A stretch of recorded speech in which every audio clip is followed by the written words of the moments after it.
Hello everyone, I'm Brian. Today I'm reacting to Alien Life. Shiva was 9 feet tall. Shiva and Parvati wedding Sadhguru Adiyogi. So I'm pulling this ahead just because I think Adiyogi video was next and there's no request for it, and I want to kind of keep it that way a little bit.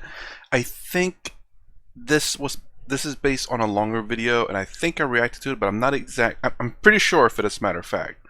But I'll give it a shot. I don't want to re-react to small snippets of long videos that I've done, but again, I'm not too sure. Let's just go ahead and give this a shot. And that's actually pretty interesting. Anyways, he put on a very beautiful form. CC. Attired himself well. And then he came. And then the people said he's a Sundar Murti. That means he's the most beautiful human being they'd ever seen. He was 9 feet tall. They say when he stood, he was level with the horse's head. This description is there in many scriptures. When he came down south, they said he was twice the height of an average woman. Generally in South India, now it's all mixed up. Otherwise, southern Indian people, women were generally 4.5 to 5 feet, less than 5 feet. So they said he's twice that of an average woman, that's how they described here. There they said he was level with the horse's head. So approximately 9 feet tall man, the most beautiful man, and everybody was awestruck by his presence.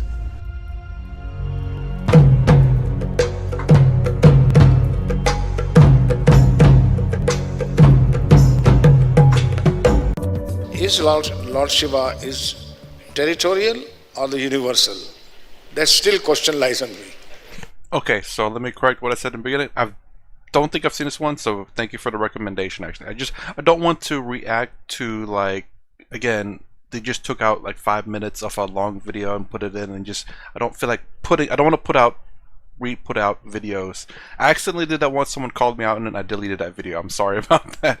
I for some odd reason didn't catch it. Let's continue on. The word Shiva, Actually, I do remember this Shiva kinda. means that which is not. Yeah. That which is physical creation. That which is not that which is not physical. That which is not, where can it be? In India or America?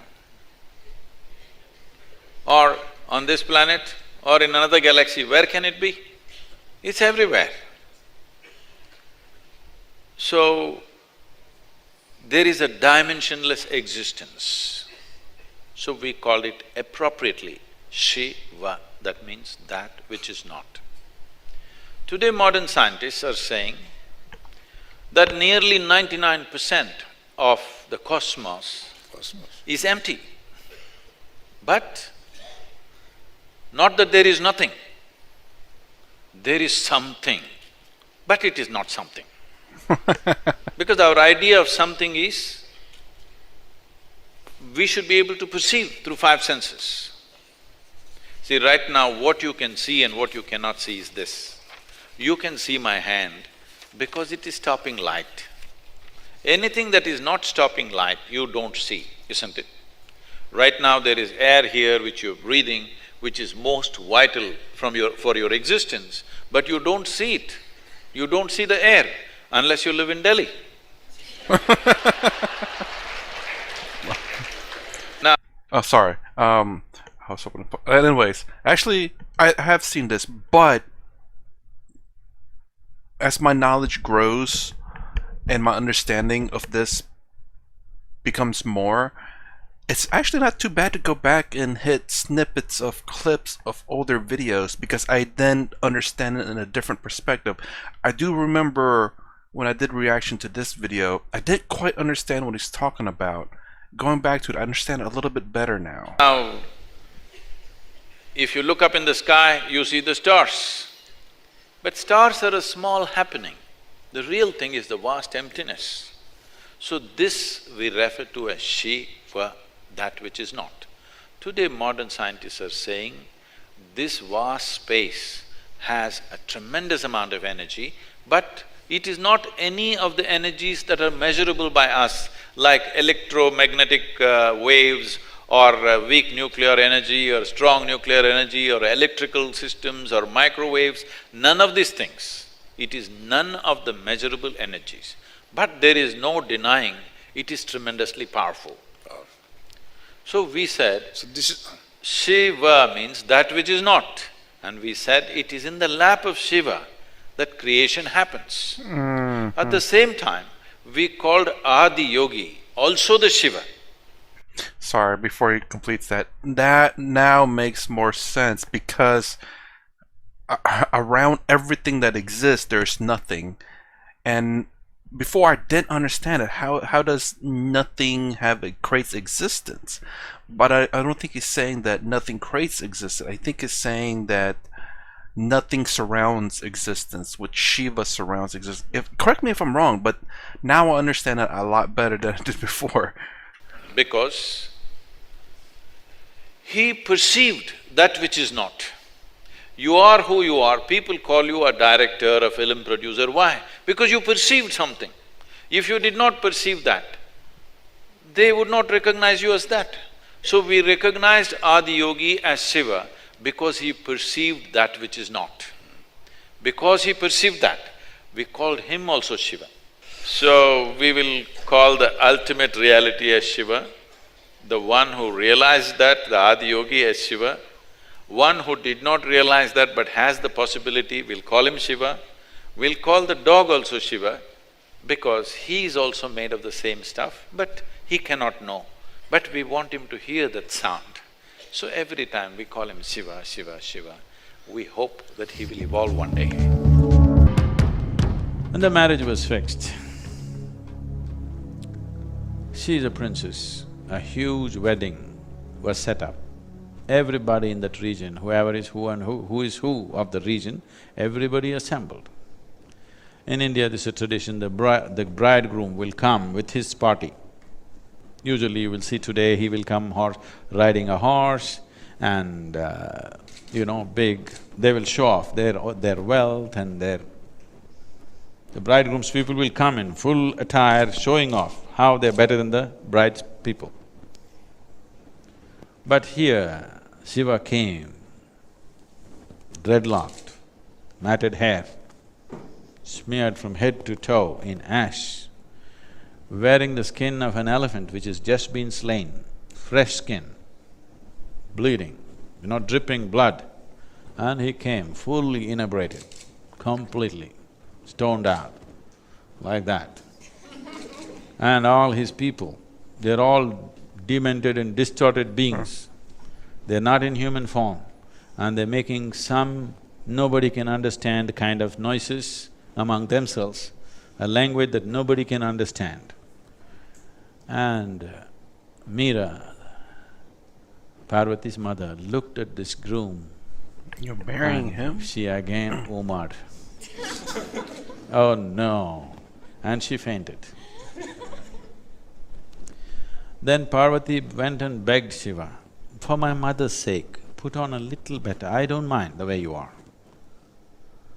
I just don't mind how you are. All I want is you, the way you are. But for my mother's sake, just show a little more pleasant self. He said, okay. And he put on a very beautiful form, attired himself well. And then he came, and then the people said he's a Sundar Murti, that means he's the most beautiful human being they'd ever seen. He was 9 feet tall. They say when he stood, he was level with the horse's head. This description is there in many scriptures. When he came down south, they said he was twice the height of an average woman. Generally in South India, now it's all mixed up, otherwise, southern Indian people, women were generally 4.5 to 5 feet, less I'm sorry, I was like, didn't we just not watch this? I guess it was a preview for the video. than 5 feet. So Not they used to said that he's yet. twice that of an average woman, that's how they described here. There they said he was level with the horse's head. So approximately 9 feet tall man, the most beautiful man, and everybody was awestruck by his presence. Then he came and sat down. Marriage is to happen. When marriage is to happen in India, especially in this kind of weddings, the antecedents of the bride and the groom are spoken with great pride. You know, the ancestry, where they come from, how pure their blood is and all that stuff. So for the bride, glorious things were said. Her father is the mountain king and many things were said about her. Now they asked, what about the groom? He simply sat quietly. He said nothing.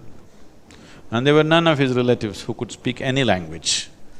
All these other creatures who were with him, they made cacophonic noises.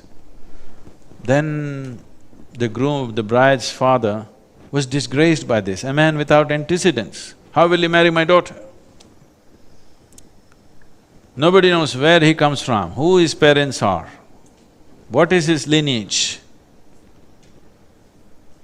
How can I give my daughter to this man? He rose up in anger.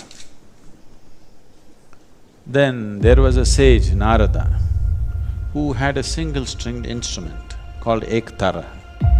He just did tang, tang, tang. The king got even more angry. What are you doing ektara for? Narada said, this is his antecedents. He has no father, he has no mother. Then what's his basis? Tang. His basis is sound, reverberation. He is just born out of a reverberation. He has no parentage, no antecedents, no lineage. Then the king was freaking, but the wedding happened. Oh, what the… Why do you end right there? Why did you end it right there? Wait, hold on, is there…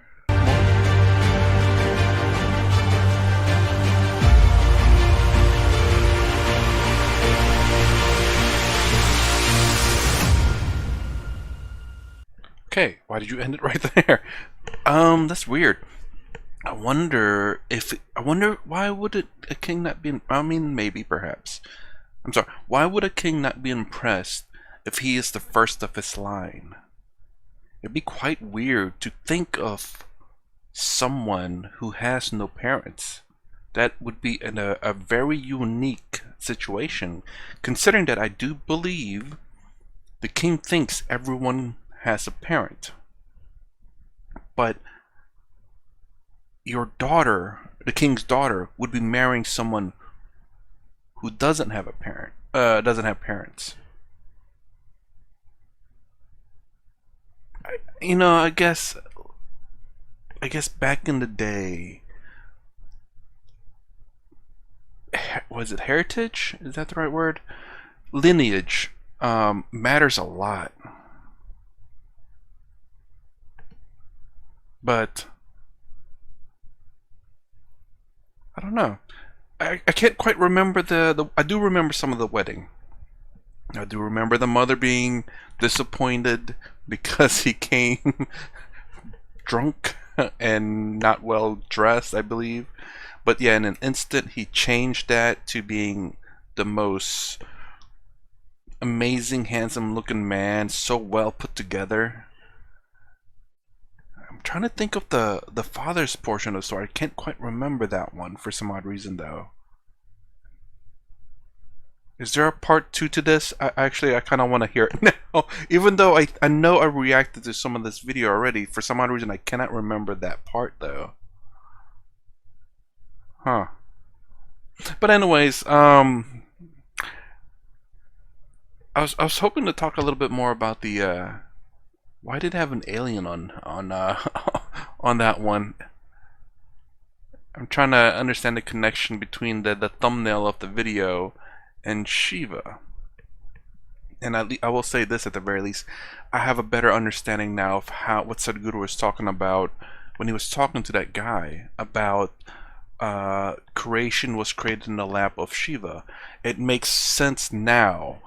And this is the reason why I don't want to go back and react to some of the videos, but too nice to get little snippets here and there, kind of like this now, that I actually appreciate it more now. I just don't want it too soon though, because I need more other videos that I've not seen before, different explanations, and hopefully I can understand some of the older videos a lot more now that I know more.